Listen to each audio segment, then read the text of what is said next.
which is blessed are those who mourn. I couldn't For remember. they will be comforted. Yeah. Yeah. Those whiners. Bless them. Oh, wow. So The energy. harsh. The energy. The whiners. Yeah. That's a good way to start. I like it. Woo! Oh, gosh. Wow.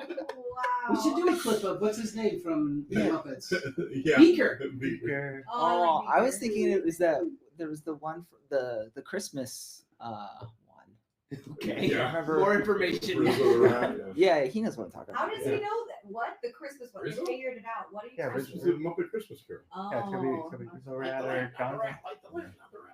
How does she do that? I like it. It's the best when we talk about things on the podcast that nobody else understands. No context. Muppet Christmas, No. we understand. Yeah. Yeah, Beaker works with Dr. Bunsen Honeydew. There you go. The Muppets is over, right? No. I don't know. I I think don't Muppets think so. continues. They had a cute little Nah. show on Disney Plus that was pretty fun. It was like a little Muppet series. Yeah, I mean they keep doing specials and things. Jim Henson's over. Oh He's yeah. been over for a A long time. I mean, I have a little bit of insider Exactly. trader information on it, but they're doing I want some because insider treatment. my uncle-in-law, I don't know exactly how it works, but anyways, he works for Jim Henson's company. He does computer stuff for them because they've gotten into computer animation. And they've done a lot of that, but the company and the Muppet end of it will never go away, especially now that Disney's bought into it so heavily. Disney. So I was like, when did Jim Henson die? He died in 1990, and he was Yeah. only 53 years old. It was- yeah, it was- 1990. That's a long time ago, I and he was wasn't even only alive then. 53. He was so young. Yeah, I You were wasn't definitely alive. alive. I wasn't You were not married. I alive. was not alive. But I mean, when we were married soon after, so maybe. Not you and I. No, not you. That's not what I said. Well, I said you were married. I meant you were married soon after. yeah, the little show on Disney didn't do well though because like they tried to make it family friendly. I think the thing that people who are far removed from the original Muppets, like myself, don't realize is that the original Muppet show was not kid friendly. It was Not at all. it was very risque. And they pushed a lot of 80s and 90s cartoons weren't kid friendly. Yeah, no, you're No. right. No, but even for the time, it was not. yeah. They did a lot of they pushed a lot of jokes, a lot of risque stuff. The It was Muppet Adult Show. Sesame Street. Yeah, it was That's funny. E Street before that existed, or what is it? Q? I The forgot the street. movies or the show? Avenue Q. Yeah, that's it. I'm trying to get there. I'll get there eventually. Someone It was with theater not- experience. It was not quite Avenue. No, it wasn't quite Avenue I have Q. no Right. idea. Okay, are we talking about the show or the We movie? don't know. Because the movies were family friendly, right? The movies I were mean, family, Yeah, yeah. but the I show feel was. like I'd watch them with my kids still and be okay with Do you it. love the Treasure Island? Best Treasure Island adaptation. I would Of believe course, that. of course, even the What movies, are I mean, we you know. doing? Treasure Planet. We're avoiding the morning, apparently. I don't want to. No. What did you say, little whiners? That's what we got. That's how we got here. You're I- distracted. So I made a very short movie month. Like if you were going to put together 4 movies Oh. that would just be, Why? if you would choose it, something's wrong. I was going to say something's wrong with you, but that's probably too strong. But if somebody said, you know what, this Saturday, I'm going to start in the morning and I'm going to start off with Bambi, something light. Good. Yeah, something like. Yep. And then after that, I will transition into The Notebook, and then after The Notebook, I will watch Marley and Me, and then this evening I will end with The Passion of the Christ. And then the first 8 That's- minutes of Up, just to let you know. Yeah. Just to cheer us all up. Yeah. Oh, I actually was watching a movie. Did you guys ever watch Saving Mr. Banks Yes. with Mary? It's like Yeah. the I'd have Mary to ask Amber. Poppins.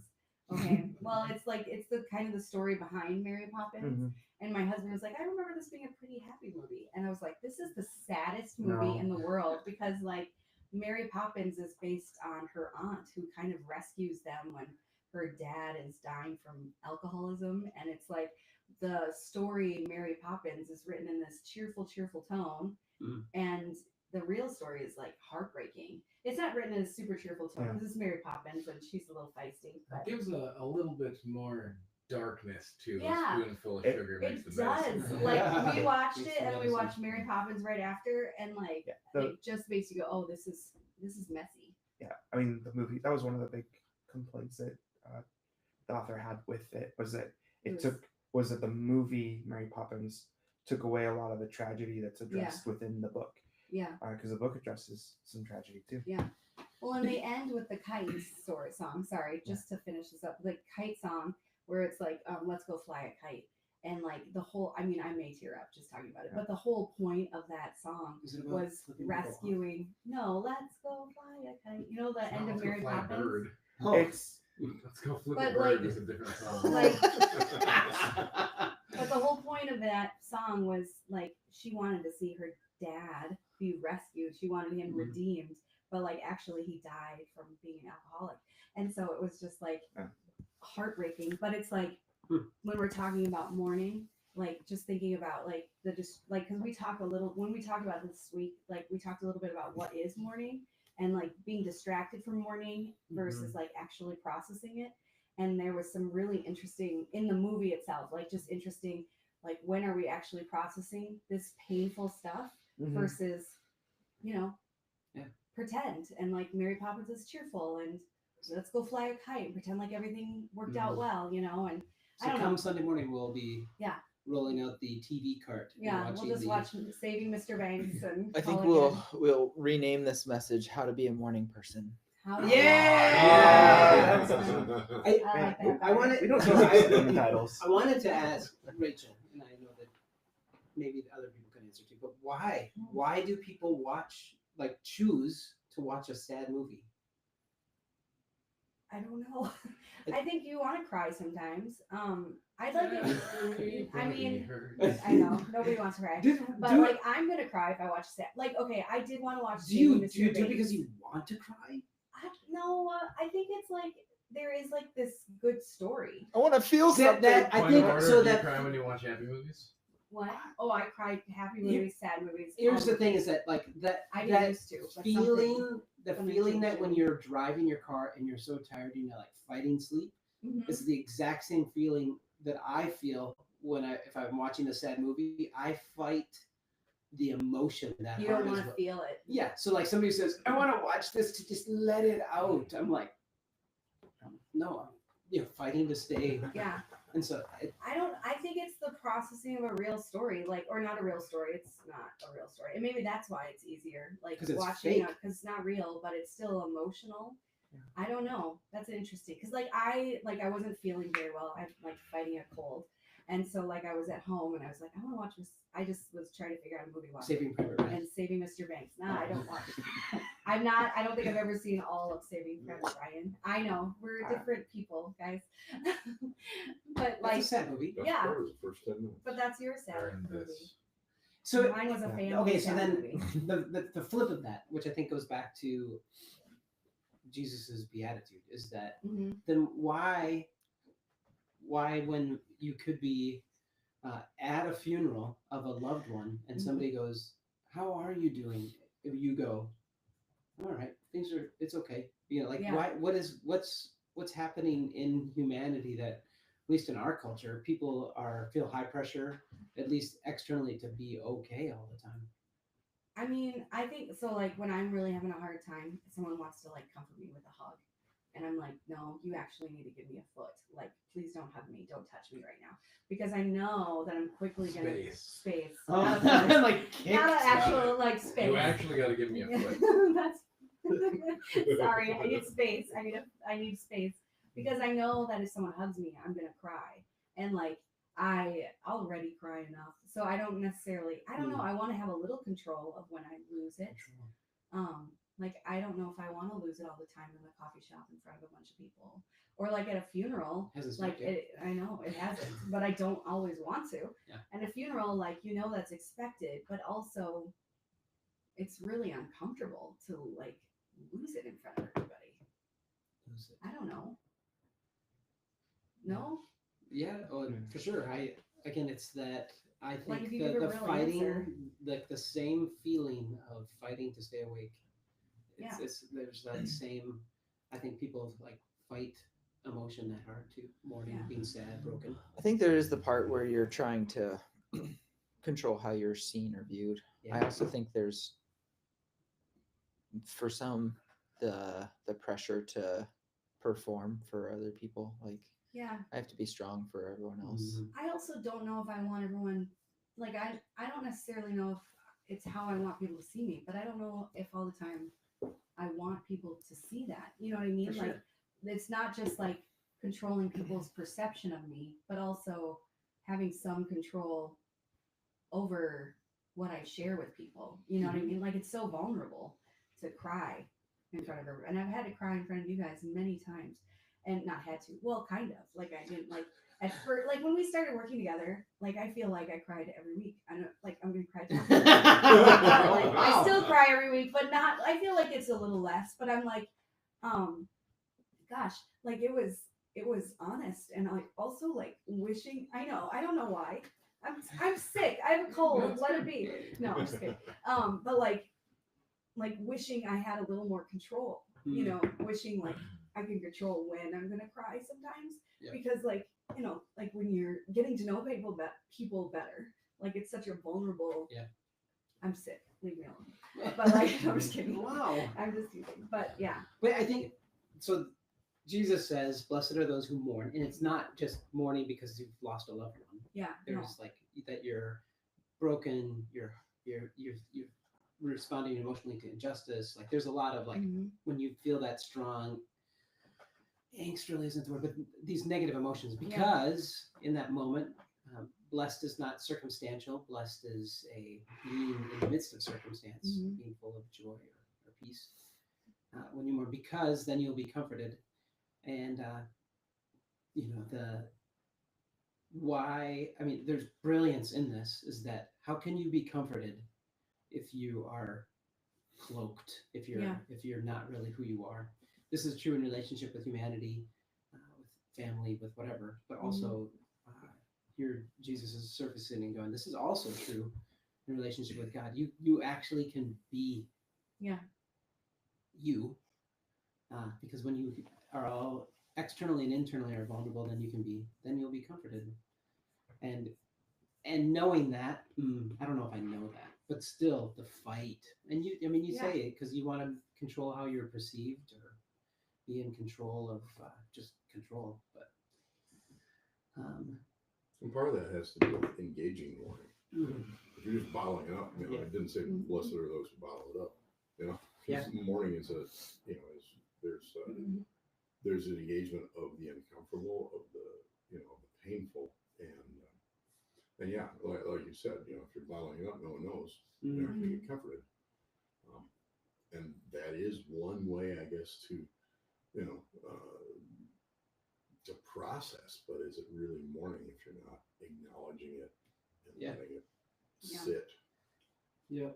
I think that's a big part of this, is that's not like when you're distracting yourself and avoiding, and that's not really entering into mourning, and entering into the pain and the processing is a part of this.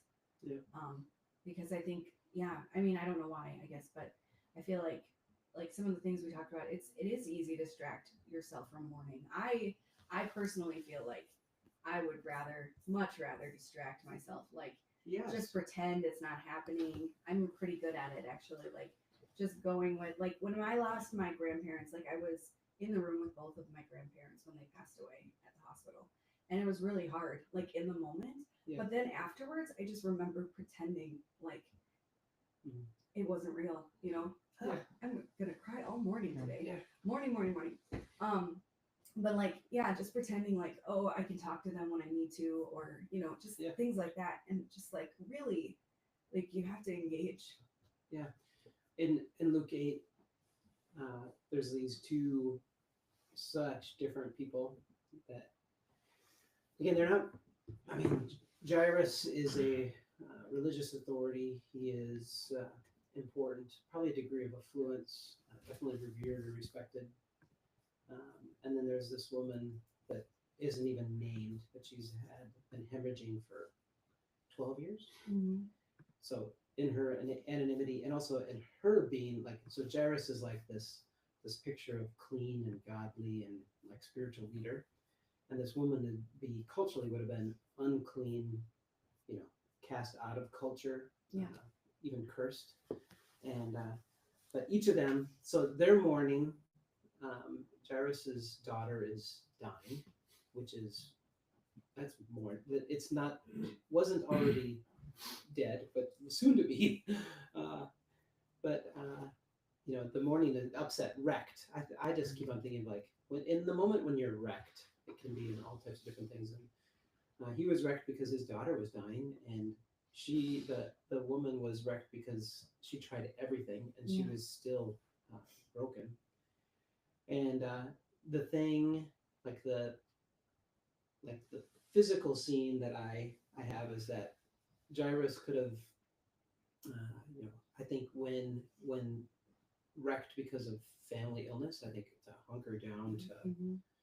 um, the giving the foot, you know, Yeah. leave me alone, Give us back some off, space. yeah. And for this woman to be, you know, asked to leave, be outside of culture because of her uncleanness, Yeah. culturally, could have again to push into this crowd. Yeah. And the picture of the text is that Jesus and his disciples got out of the boat, and it was just kind of an unreasonable crowd right away. They're pushing in upon him, and so there's a lot to the narrative. But you know, Jairus went to Jesus and asked for help, and this woman, like, I'm gonna, if I could just touch the hem of his garment, I think I would change things. And so, when wrecked, pushing towards Jesus can be a hollow platitude or something that you just say, "Hey, everybody, push towards Jesus when you're wrecked." But I think these are real moments that I think that we can gather a lot from. What is our wrecked moment, and how do we have a healthier and not an unhealthy response in those moments?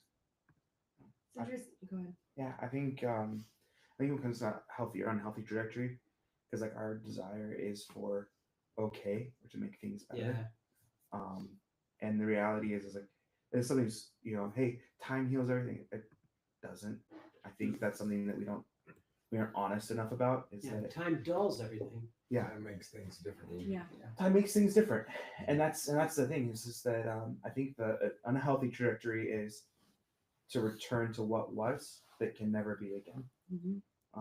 And that mourning can come from loss of a loved one. It can come from loss of a way of living. It can come from a lot of things. But it's when someone says you're gonna be okay. No, you're not gonna be okay. Mm. But you're gonna make it through. You should put the effort in.